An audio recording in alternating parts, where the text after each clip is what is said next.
आज विश्व एड्स दिवस है। समुदायों को नेतृत्व करने दें, लेट कम्युनिटीज लीड, ये थीम है इस वर्ष 2023 की। जब विश्व एड्स दिवस की बात आती है तो मैं आपको बताऊं कि मैं पश्चिम बंगाल में कलकत्ता, उसमें कलकत्ता और इसमें कोलकाता 1994 में विश्व एड्स दिवस पर एक विश्व की कांग्रेस हुई, उसमें मैंने भी भाग लिया। मैं यहाँ से पहुँचा और उसमें अल्टरनेटिव मेडिसिन के लोग भाग ले रहे थे। जो भारतीय चिकित्सा पद्धतियाँ हैं, जो मतलब अंग्रेजी एलोपैथी, अंग्रेजी पद्धति को छोड़ करके बाकी सभी लोग उसमें आयुर्वेद, होम्योपैथी, नेचुरोपैथी, योगा, इस तरह के सब लोग शामिल थे। तो बात निकल करके आ रही थी मुख्य उसमें कि हम लोग भी ऐसा उपचार कर सकते हैं। इसमें उपचार की बात आती थी, लेकिन मुख्य चीज़ है कि हम इलनेस के लिए भी काम करते हैं, वेलनेस के लिए काम करते हैं। तो ये दिवस मनाया जाता है कि विश्व स्तर पर जो हम जागरूकता पैदा करने के लिए मनाते हैं। ये खतरनाक बीमारी है, इसका सिर्फ उपचार और इलाज अगर कहें तो बचाव है। हम बचे रह सकते हैं। बचने के लिए हम सदैव एक बात कहते रहते हैं कि प्राकृतिक जीवन जीना, यौगिक जीवन जीना, आध्यात्मिक जीवन जीना, दवाओं से, इंजेक्शनों से बचे रहना। और यदि कदाचित आवश्यकता पड़े, देखिए कोरोना उसके बाद में आया, लेकिन कोरोना ने हमें और ज़्यादा सावधान कर दिया कि वो भी वायरस था, कहाँ से आया, कैसे चिपका, कहाँ साउथ अफ्रीका में कहाँ आया। उसके बाद भी यूएसए में पहला केस मिला, पहला केस यूएसए मिला, बाद में चेन्नई, भारत में चेन्नई में केस मिला। यूएसए में जो केस मिला था उसका नाम था गैटन दुगास। ये व्यक्ति किसी उसमें जो अमेरिका के centre for disease and prevention की रिपोर्ट के अंतर्गत जो रिपोर्ट आई थी, सबसे पहला एक केस मिला था। फिर इसने कुछ, इसको जब पता चल गया हम हैं, तो इसने कुछ ऐसे यौन संबंध बनाए जिससे अन्य लोगों में फैला। भारत में चेन्नई में सबसे पहले मिला था। इसके अलावा सबसे पहले अफ्रीका के एक बंदर में पाया गया था ये वायरस HIV। एकदम ऐसे जाकर के नहीं, HIV जब पड़ी रहती है, वायरस अंदर जाता है, धीरे धीरे धीरे धीरे धीरे क्या होता है कि एड्स बाद में हो जाता है।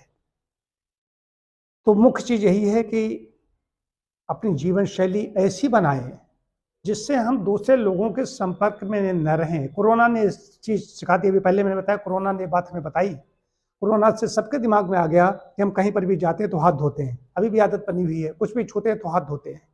तो ज़्यादा सफाई मुख्य रूप से वही चीज़ें हैं। और भारत में भी महाराष्ट्र में ज़्यादा केस पाए गए, जहाँ पर ज़्यादा उन्मुक्तता, स्वच्छंद यौनाचार, ऐसी चीज़ें जहाँ पर पाई गई। लेकिन भारत में कहा जाता है कि भारत तो आध्यात्मिक देश है। भारत में आदमी ब्रह्मचर्य का पालन करता है, एक नारी सदा ब्रह्मचारी, ये भी कहा जाता है। लेकिन इसके अलावा भी ये नहीं कहा गया कहीं कोई ऐसा पाप हो गया। कई बार होता है किसी कि वो गीता को HIV पॉजिटिव थी, वो पता चला वो दूसरा उनको नीता को चढ़ाया गया ब्लड उनका, उससे उनके अंदर भी पहुंच गया। इसी तरीके से जो गर्भिणी थी, गर्भ से बच्चों में पहुंचा। तो इसके भी बड़े आंकड़े हैं कि जो गर्भस्थ शिशु हैं, जो शिशु जिनका जन्म हुआ है, नवजात शिशु हैं, उनके अंदर कितने HIV हैं, फिर 15 वर्ष तक के कितने हैं, फिर युवा कितने हैं, वृद्ध कितने हैं। हालांकि वृद्ध कितने, भाई ये करीब 30 साल पहले, एक तरीके से 33 साल पहले मामला प्रकाश में आया, तो उससे अब कितने। लेकिन फिर भी अब जो उस समय 20 साल के होंगे, 40 साल के होंगे, उनके अंदर उसमें वो वृद्ध हो चुके होंगे। तो ऐसे बहुत लोग हैं, जी रहे हैं। तो मुख्य रूप से हमें इससे बचने के सारे तरीके अपनाएं। और जो ऐसा कोई अगर आसपास हैं हमारे, मैं जानता हूँ कुछ लोग ऐसे हैं, कहते हैं उनके घर में ऐसा है, उनके घर में, तो उससे छुआछूत नहीं। ऐसे छूने से, साथ साथ भोजन करने से ऐसे नहीं होता है। लेकिन मुख्य चीज़ यही है कि इंजेक्शन किसी को लगाया गया तो डिस्पोजेबल का इस्तेमाल किया जाए। पहली बात, आवश्यकता ही न पड़े, आवश्यकता पड़े तो वो तरीके अपनाएं। और ब्लड जो लिया जा रहा है, जो ब्लड किसी का लिया गया, तो ब्लड में कहीं कुछ ऐसा नहीं है, तो आवश्यकता ही नहीं पड़े। अगर कोई एक्सीडेंट हो गया है, कहीं कोई ऐसी बीमारी आ गई है, तो भी आवश्यकता पड़ती है। तभी तो धीरे धीरे कहीं लापरवाही में, कहीं पेशेंट की, कहीं मेडिकल के लोगों की, इस फील्ड से जुड़े हुए लोगों की, उनकी लापरवाही से भी ऐसा होता है। तो इस पर बड़ा ये विचारणीय है। मुख्य रूप से यह है कि हमें किसी भी चिकित्सा की, किसी व्यक्ति से संपर्क की, संबंध की आवश्यकता न पड़े। अपने परिवार के साथ अपना एकाकी जीवन, बाहर जाएं तो अत्यंत सावधानी से, सदैव समझे कोरोना के जो नियम थे, कोरोना काल के उन नियमों का पालन करना है। सीधा सा फार्मूला है।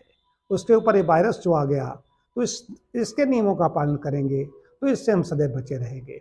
जागरूकता जरूर फैलानी चाहिए कि ये कम से कम इतना तो कीजिए। देखिए, कोरोना सबसे बड़ी चीज़ है। कोरोना के जिन नियमों का पालन करेंगे उससे बचे रहेंगे।